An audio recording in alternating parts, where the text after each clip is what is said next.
Catherine Strobel, and this is our Leadership Speaker Series.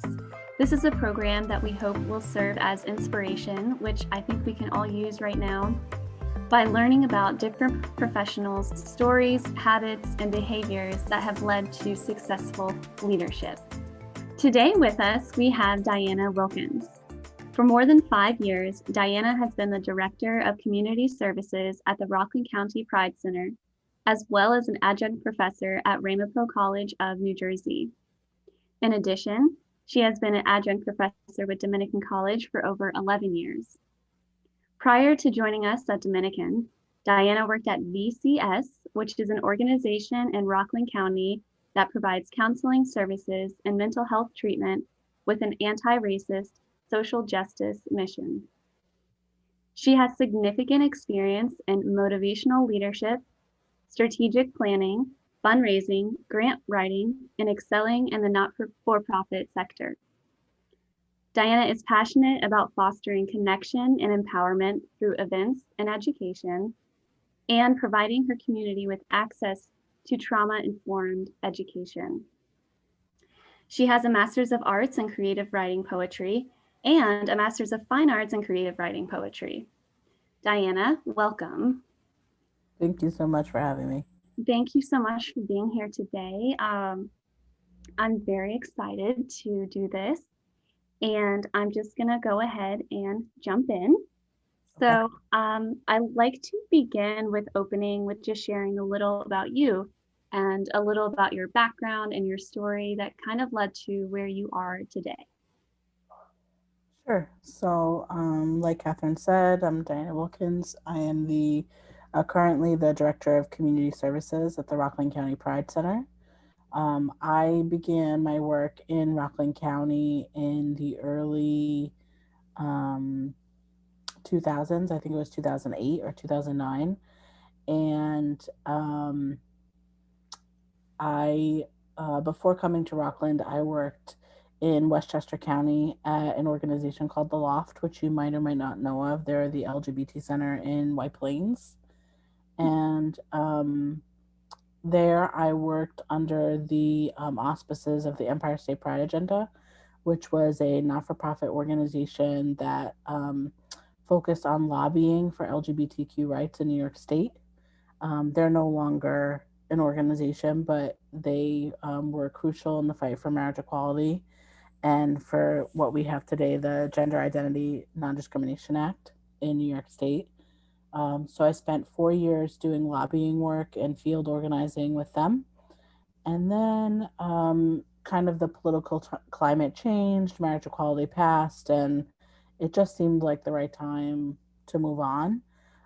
So I took a job at the Center for Safety and Change, which is the local domestic violence, sexual assault, human trafficking, and other crimes agency here in Rockland. And I worked there for a very short amount of time as their coordinator of LGBTQ services. And in the work there, I met Phyllis B. Frank, who founded Gay Pride Rockland in Rockland County and who was the assistant executive director of VCS at the time.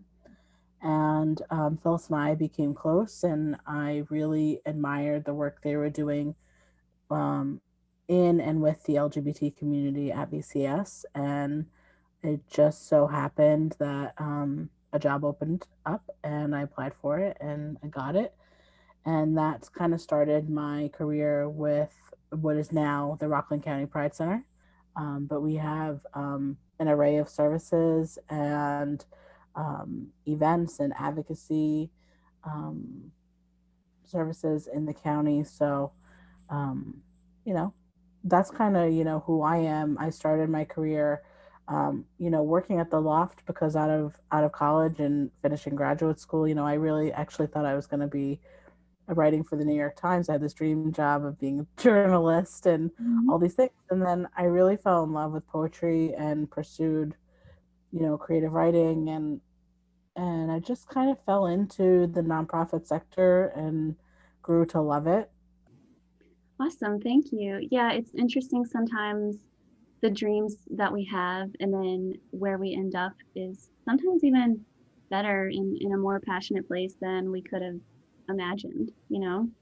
Yeah, I feel like what I do now enables me to still have the love and passion that I have for literature and writing, and then also the passion that I have for social justice work as well. So it's a way for me to do both things at the same time, and then also to bring my passion for social justice into the classroom. So Yeah, it's a good combo. yeah. So you've been with the Pride Center from the beginning, and it's a great resource here in Rockland County. You provide family services, senior services too, I saw, support groups, volunteer opportunities, and events. Do you want to give a little more background just about the Pride Center in general and your overall mission and work that you do? Yeah, so we are a community center. Our motto is community care equals community power. So, for example, we know that lesbian, gay, bisexual, transgender, and queer people across the United States and in Rockland County are, marginalized, are treated unfairly, are lacking services, not because of their identity, but because the world tells us growing up that being gay or lesbian or trans is wrong or less than. Um, so we are here for our community, and the services that we provide are a wide range of services. We do a lot of information and referrals. We offer advocacy, like medical advocacy is a big service we do, especially now with COVID-19, and people not being able to get access to their doctors and have to um, coordinate telehealth visits. So what we do is we help people who potentially don't have access to computers or good video calling systems to be able to accomplish those appointments. Oh, wow. Um, yeah, and so that's like one example. We hold 8 support groups a month. Now on Zoom. Originally they were in person, and we haven't missed a beat since March. We closed our doors in March because of COVID. We are still closed to the public, fully remote. We do operate. We also opened up a community market space in our community room, which was like the main room in the Pride Center that we were utilizing for events and programs. And that space has really transformed into to what it is, a community market where people can come in and utilize the pantry and obtain food in a way that is not judgmental or um, just not costly. It's free. Mhm. But to access that service, people have to make an appointment. So we utilize the building in those ways right now. Um, Wow. Eventually we will open, I'm sure. But it's a big shift. Everything that we've known and done has been in person. So shifting all of that to a way that's accessible online, and then also making sure that nobody was left behind in that transition. Yeah. Really just keeping in touch with people, letting them know that we're here, that even though the building's not open, that we're available, by phone, by email, by video chat, whatever means necessary. And then there were people that needed that face to face, one on one service, and we made that happen throughout COVID. So just being able to do that safely, obviously, with social distancing and masking and all that stuff. So, Hmm. Yeah, that's really important and needed work right now. And really impressive that you are able to shift so well during this time when we're all trying to figure out how can we still offer meaningful opportunities for people. And I think the ability to do that is a leadership quality. So can you speak a little more on how you were able to successfully navigate that and how you were able to be resilient and flexible and create new ways to still connect with people in a difficult time?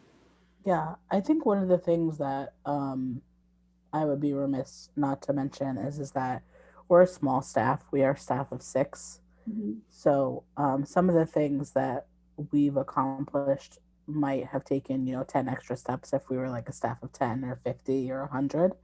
Um, so we just got together and said, look, like, we need to come up with a plan and we don't have a lot of time. Like, literally, it was like March 9th. And we were like, okay, what we got to just, move everything over to Zoom.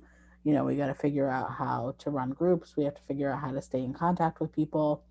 And literally, it just kind of fell into place the same way it fell into place when we opened the building for the first time.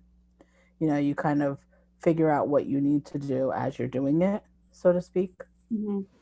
Um, One of the things that we found out really early on and quite quickly was that people were experiencing food insecurity at a really high rate, which we already knew existed.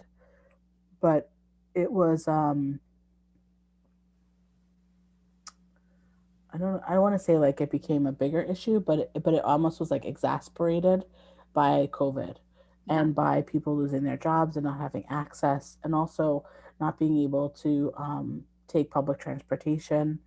When we think about how people get around in Rockland County, if you don't drive, Yeah. we all know what that's like. Mm-hmm. And then adding being in a pandemic on top of that adds another layer of safety and complications. So we had to figure out how to help our community, and one of the ways we did that not only was by um, forming the market, which was literally just like, we're going to do this, we're going to raise money. We raised some private donations, and then we went out and went shopping and bought like thousands of dollars worth of shelf stable foods. And then we became a member of the food bank, and then we paired up with some other organizations like People to People and the Center for Safety and Change, and we're able to get like fresh produce to people. And then in all that happening, then there was a segment of the community that needed groceries so badly but couldn't get to us. So we started delivering food to people weekly. So every Friday, we make 15 deliveries across Rockland and New Jersey to people who utilize our services, who can't physically get to us because of transportation or because they have to work, or whatever it is. And we literally go to their homes and safely drop off a box of food and leave it for them. And so that's something that like a direct service that we hadn't done in the past, that we just quickly said, well, we have to do this. Mm-hmm. And we've been pretty successful in doing it, obviously, and now we have volunteers who help us make the deliveries, so it's a little easier. At first it was just us staff. um, but I think one of the most important things to know about this work is that you do what you have to do, not because you feel pressured to do it, but because you love it. Yeah.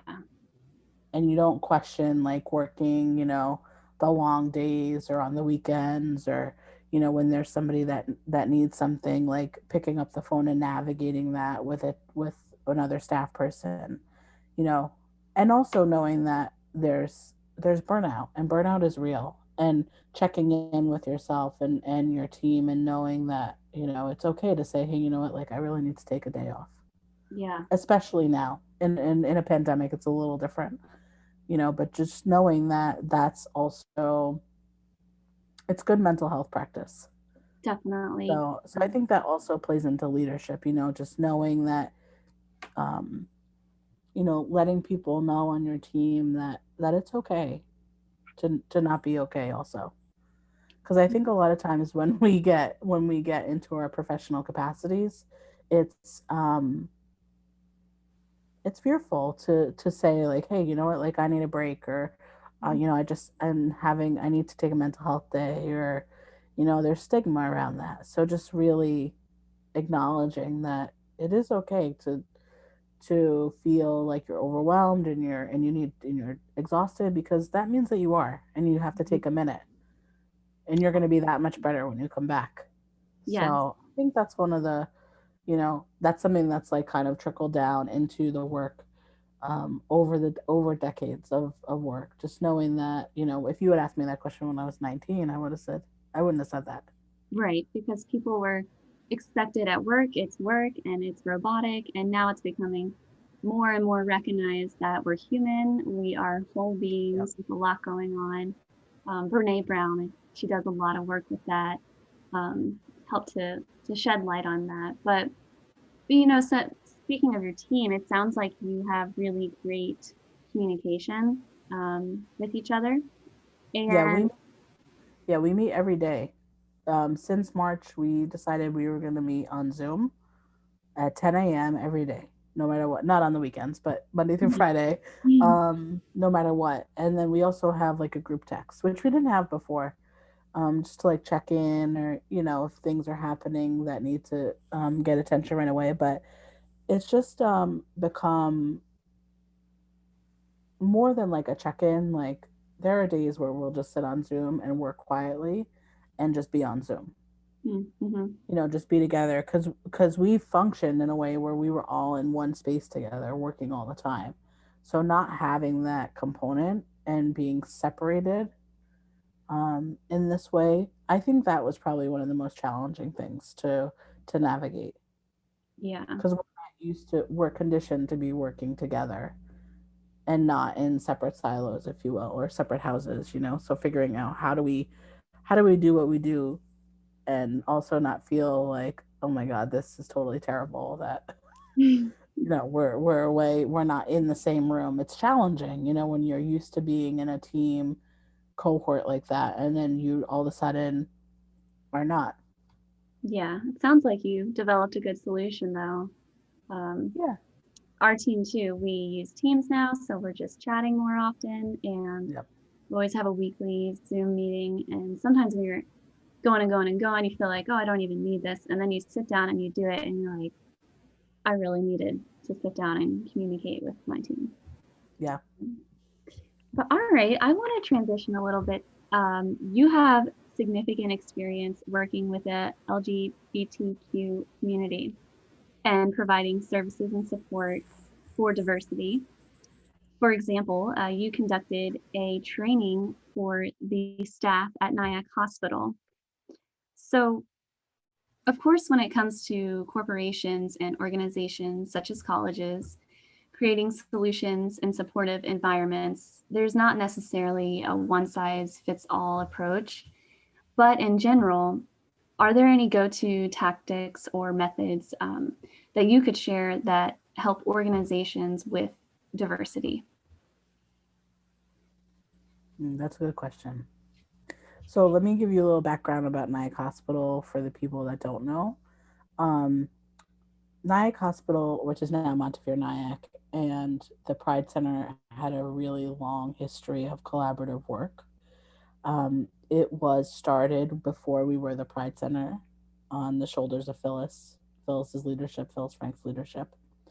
And we continued that kind of conversation into becoming the Pride Center. And it was like years of saying, you know what, like, we need to do this training, and we want you to be a leader in LGBT healthcare. And also we want you to want to be that leader.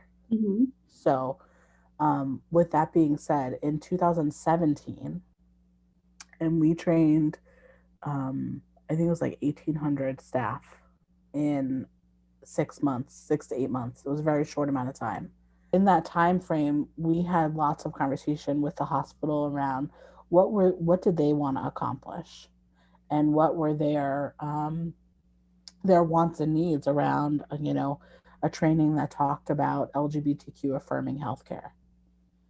And we listened, and we also shared with them what we knew needed to happen, from experiences of our own and from experiences from community members who shared with us that stuff was happening. And there were moments where in those trainings that we did share personal stories, obviously anonymously, about the truth about how mistreatment happens to LGBTQ folks in healthcare, and why. And not that those are hard conversations, but they're accountable conversations. And I think that when you're doing diversity work and you're doing, equity work across any organizational platform, whether it be a hospital or a school or, a grocery store, you have to have some sense of accountability from the leadership in place already before you start training every single staff person. Because if you don't have that accountability in place, Mm-hmm.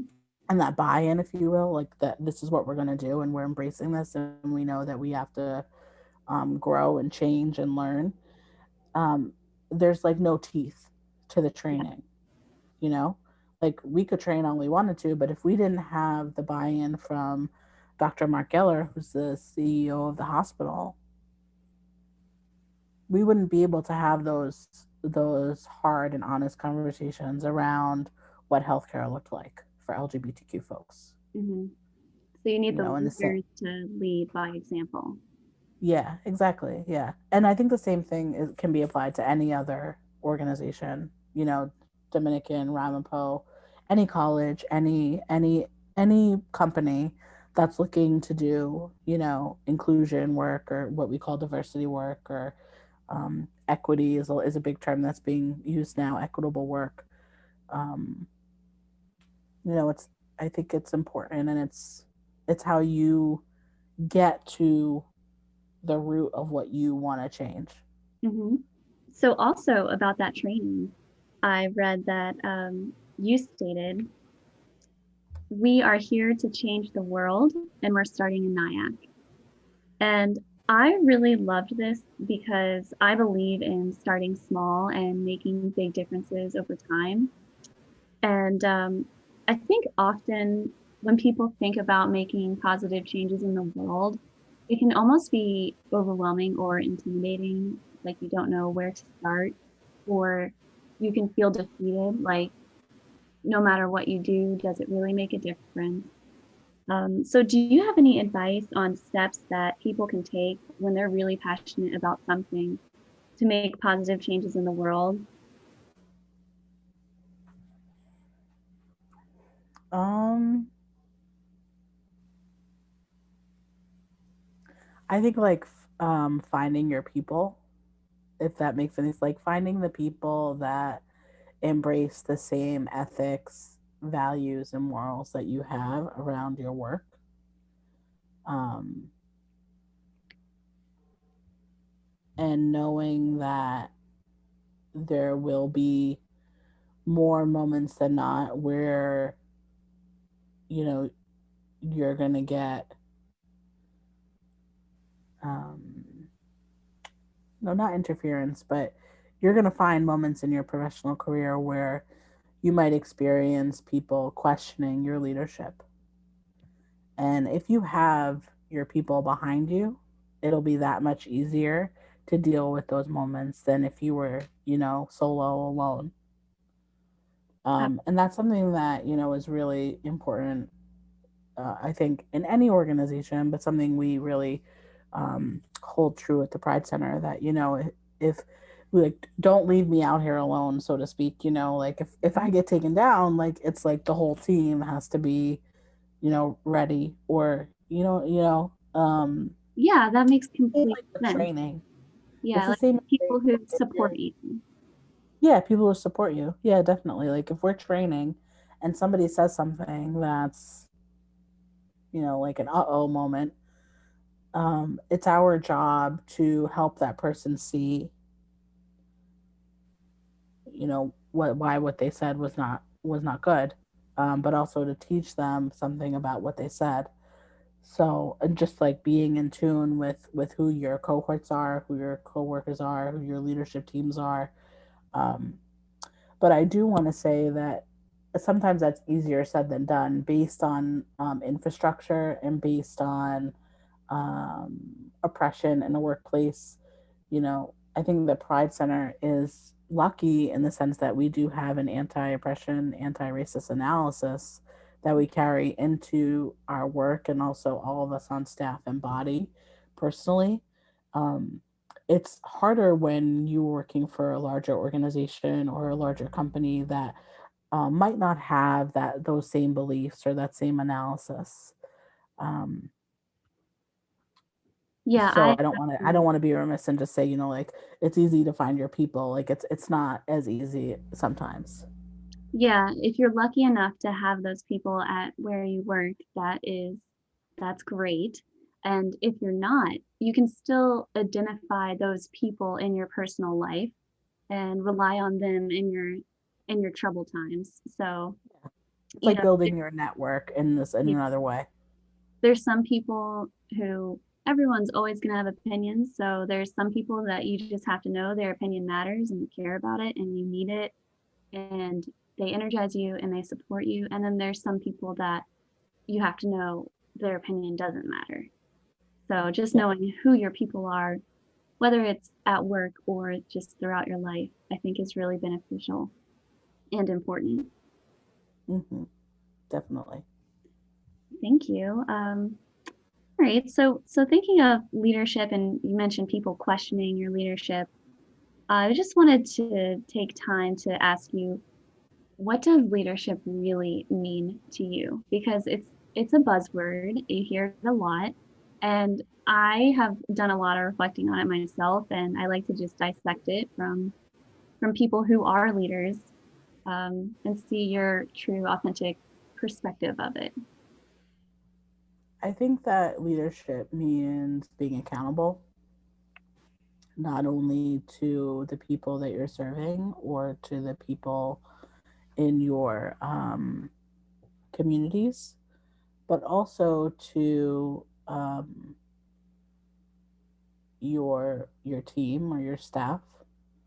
I think if you know, as a white person, as a white woman, being accountable to Black women and to Black trans women, knowing that white supremacy and racism are something that absolutely exists in the United States, and Mm-hmm.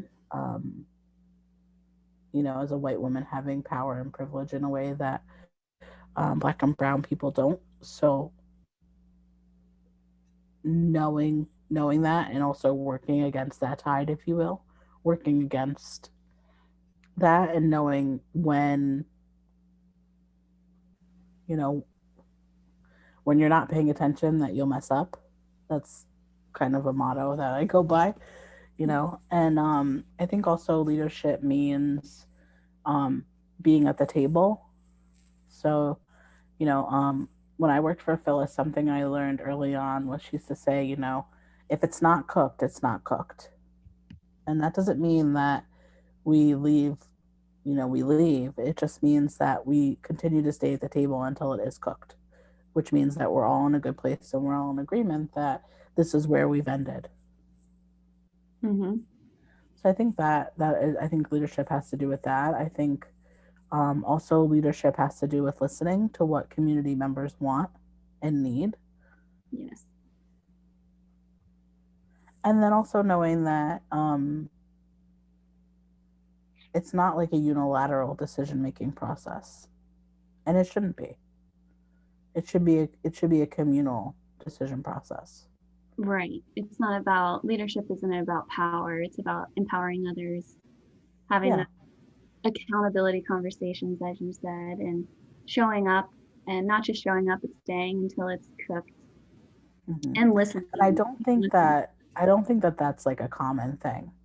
Mm-hmm. You know, it might be common between you and I and, excuse me, other social justice, you know, organizations or institutions that have good, you know, anti-oppression analysis. But I think like bigger, you know, organizations or companies might not have that type of thinking, and to bring that into play, um, those ideals into somewhere that doesn't necessarily have a strong social justice mission. Um, it's not that it's not doable. It's just that, like I was saying before, like knowing who the players are and what you need to do to make that accomplishment. Mm-hmm. Well, speaking of listening, I think especially as the college student, people can receive a lot of advice.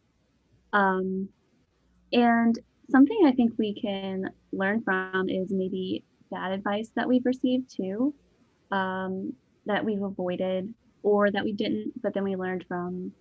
So I was just wondering, do you ever hear any bad recommendations or bad advice often in your profession? Um, I'm not sure about bad advice, Mm-hmm. but I think that there's an assumption that um, like I think sexism plays a huge role in work, and you know, as you know, the second in leadership at the Pride Center, we're both women, and you know, questioning our leadership or our abilities to lead. and our decision-making processes and our analysis is something that we most definitely encountered. And I think that it would not be authentic if I did not mention that, because it that's a factor, that sexism and patriarchy exist in every single organization in the world. um, and I think that I don't know about advice. I'm trying to think, if someone ever told me something that didn't really pan out too well. I think something that just like trust your intuition, trust your gut. Don't think because something's not working or that something's working that it's right. There's always room for growth and change, Mm-hmm. especially if you're feeling some type of way about that thing that's not working. Mm-hmm. Yeah, I'm a big believer in endless, continuous room for growth and Yeah. change. And, Yeah. when you're feeling stuck, to just always remember there's other options, and you can keep pushing and discovering what the next step might be. Yeah. And I think something like around advice, maybe like around conformity, I'll talk about teaching a little bit, like, um, as a gay woman, as somebody who's out in the community, I had to make a decision early on with teaching about whether or not I was going to talk about, you know, my career, my job in the classroom, and also whether or not I was going to teach, the authors that I wanted to teach, who 90% of them are LGBTQ, or women of color, or women. And um, there was a moment in making those decisions that were scary, and like, oh my god, am I going to lose my job, or am I pushing the envelope? And then it became quite apparent, as I slowly but surely started adding stuff to my syllabus, that um, it is my job to share these writers with students, to be able to have conversations around literature, and then also around these authors in ways that are authentic and real. um, so knowing when and how to push an envelope, and to always, obviously, always judging your safety and your not jeopardizing your employment anywhere, but just knowing that that is a real thing. That there are times where, if you choose not to share something, it's because something is happening, and that's okay.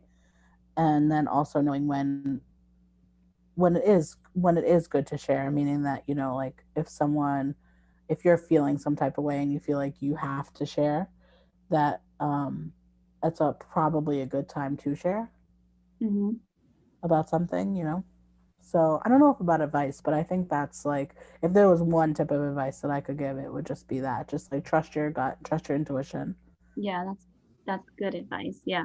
and trust the process. Like I would say, like, trust the process. Mm-hmm. Like, you might not have it, you know 2 weeks ago, but you might have it today. Yeah, trust the process. Absolutely. I think we all want things quickly, and it takes time. But, I think, just to recap of what you just said, it's kind of a balance of your intuition, also the practicality, what's the situation, and your support group again. So, if you have those people you trust, their opinion on, do you think this is a situation where I could push the envelope, and getting insight from good people who you trust. Yeah. So, speaking of teaching at two different colleges and working at the Pride Center in a very high position, you are clearly juggling a lot. So, what strategies do you use to juggle all of these roles and prioritize and stay focused? Oh, I have a very detailed calendar. Mhm. um, no, I think that, Lord, this is like a hard question, because I'm like, I am somebody who functions um very organized. Like if I'm not organized, I don't function well. So that's first and foremost. Like if I always say like to anybody, like if you saw my inbox, you'd be like, "Oh my god," because it is severely organized, probably a little over organized by with Mhm. folders and tabs um that's just something about like a quirk about how I work. But I do think that um teaching at two schools and also having a full-time job, there are moments where it gets overwhelming. Especially, I'm not going to lie and say, oh, it's so easy, because it's not. It's not at times. And also, I love both things. So, in the moments where it's overwhelming, I'm still getting joy in some way, even if I'm frustrated or I feel like, oh my God, why did I assign this like 5-page paper when I have 28 students and I'm in the middle of like producing a pride event, Yeah. But just like navigating those things and knowing also that I think the world has changed a lot since last March. And I think it has also changed a lot of perspective, especially personally, my perspective, that knowing that like it's okay if it doesn't get done today. It'll get done tomorrow. Yeah. I kind of have shifted that piece that has changed a lot since COVID-19 Hmm. and being remote and really just saying, okay. And I think that has to do a lot with self-care too, knowing like when, don't work yourself to the point where you're, miserable or you're burnt out or Hmm. too much. Checking in with yourself and just knowing your limits. Yeah. um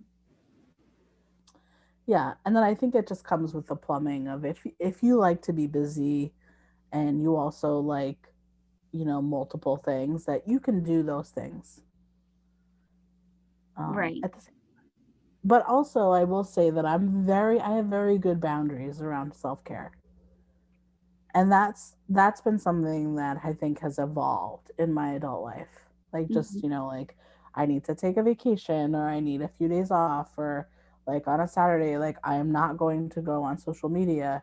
Like there are things that I've implemented into my personal life as a way to say, okay, like I need to like go out in the woods, or I need to go for a walk, or I need to not be on my phone today.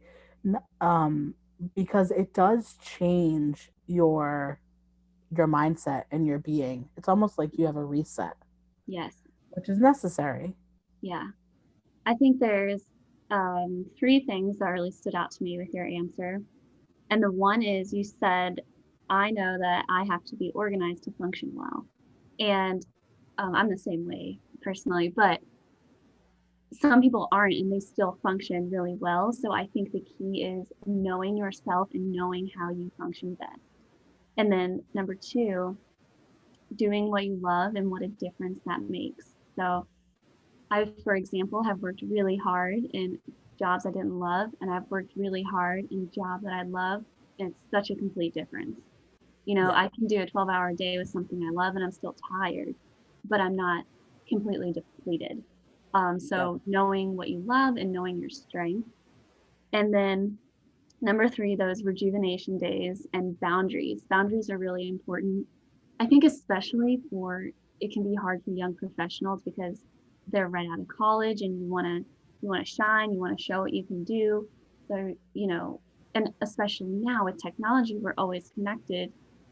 So if you set that expectation, oh yeah, I'll always answer at 10:30, 11:30 at night, then that's the expectation. But if you set your boundaries from the beginning and people know she doesn't respond during, non-work hours, then that's the boundary that you create for yourself. So whatever it may be, I love the screen-free Saturdays as well. I try to do that, and it's such a difference. And I think too, it makes you more effective when you go back to work, when you take those rejuvenation days. yeah. It also gives you the opportunity to experience life and the things around you in a very different way. I will say with boundaries and creating them, it is a learning process. Yeah, It trial and just is error. not like one, two, three. Hmm. But knowing that if you're, if you are feeling guilty about doing something for yourself, then you most definitely need to think about your boundaries in relationship to work. Hmm.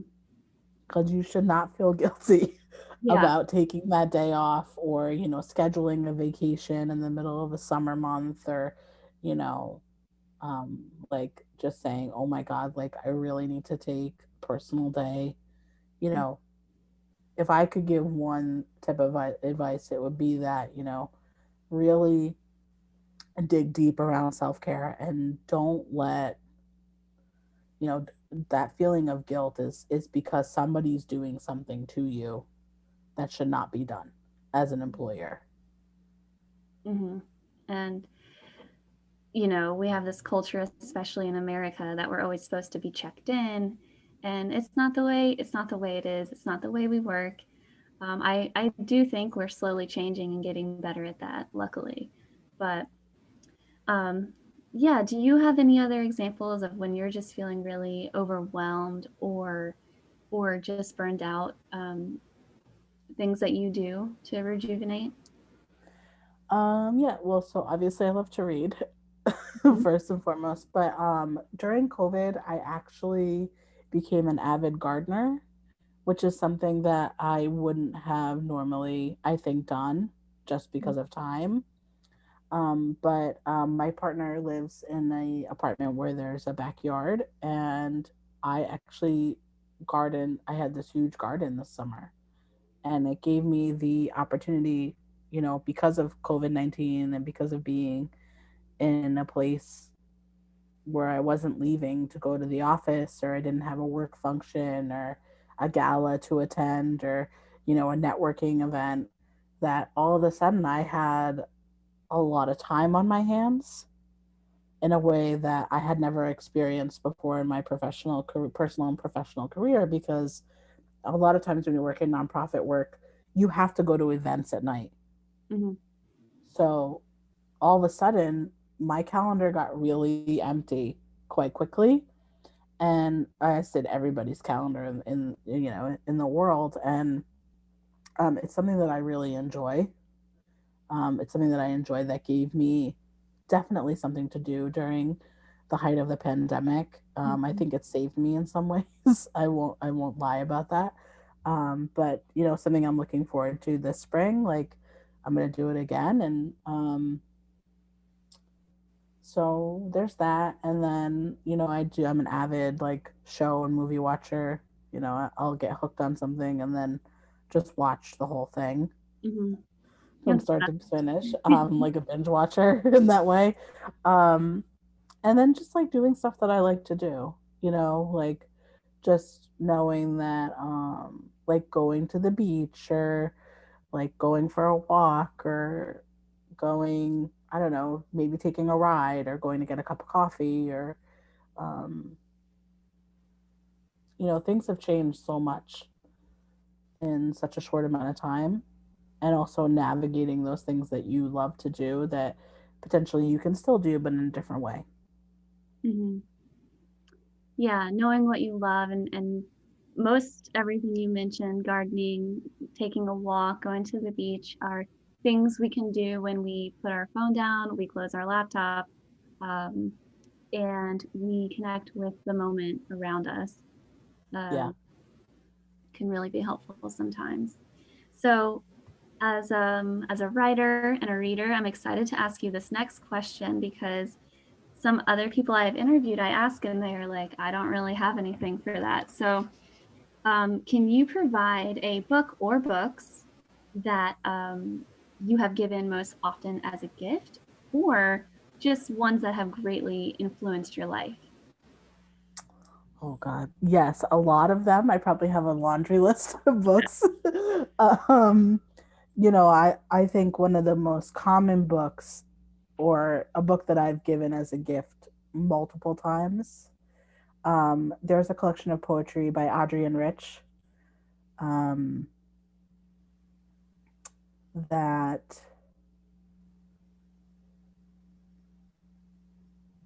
how can I describe this collection?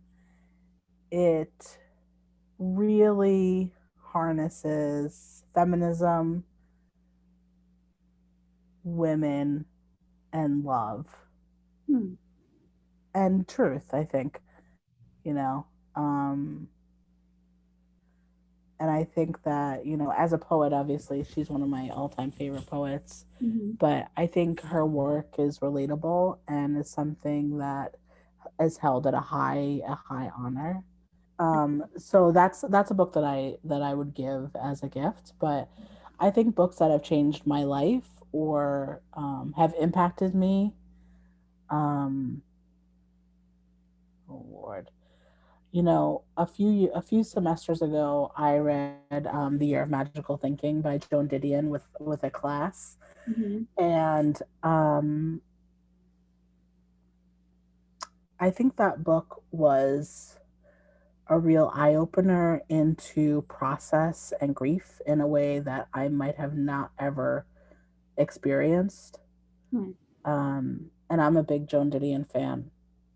And reading it with a freshman literature class, it was really eye opening. Anybody that writes I like to like read people who push the envelope with writing, who Hmm. write in styles that potentially are not looked at as like cool in the literary canon, if you will, Hmm. quote unquote, like things that are outside the box, things that are utilizing space and time in ways that we don't necessarily talk about. So if you were ever to take a class of mine, they would be writers that you potentially have never heard of and or read. Yeah. Great, thank you. I'm excited to add some of those to my list, my never-ending list of books to read. Yes. Um, Next question is also to do with words. So, if you could have a huge billboard with anything on it, what would it say? Or are there any quotes that you often live by? I think just like you only live once, you know. Mhm. I know that's kind of cliche, but with everything that's happened in the past year, just really embracing life and being grateful for what you have Yeah. and for what you will have, and not, trying not to stress out and be taken into like negativity. Hmm. And that's, it's hard not to do that, especially in a time where, mental well-being or well-being in general is hard to achieve. Hmm. But trying to really stay positive and be grateful for what I do have personally. Adrienne Rich said something that I'll read that has, I think, applies to my professional work. Hmm. I was just looking for it on my phone because I know I had it in my notes. But she said in a speech once, she said, lesbian existence compromises both the breaking of a taboo and the rejection of a compulsory way of life. It is also a direct or indirect attack on the male right of access to women. And I think when I heard that or read that the first time, I was like, holy cow, yes. But as far as like professional work, I think, and obviously my personal life and who I am as a person, just being a gay woman and walking through the world um, in times where, we did not have rights or access in the way that we do now, Hmm. um, has definitely, you know, impacted me probably in greater ways than I even consciously know. So just knowing that, like, even though we have rights and privileges now as LGBTQ folks, there's still struggles out there, and there are people still fighting on the front lines, especially transgender and non-binary people, women of color who are really fighting for justice and equality, and Yeah. that's something that we have to be aware of and should be aware of and should be supporting. So, Yeah. And speaking of anyone struggling, if anyone watching this wanted to contact the Pride Center for any services, um, they would just go to the website and the contact info is on there. Yeah, so we have you can call us anytime, 24 hours a day, 7 days a week. We have a live answering service, and all the voicemails get translated into email and text messages that go to myself and two other staff people. And if it's a moment of crisis, we will get back to you within, a short amount of time.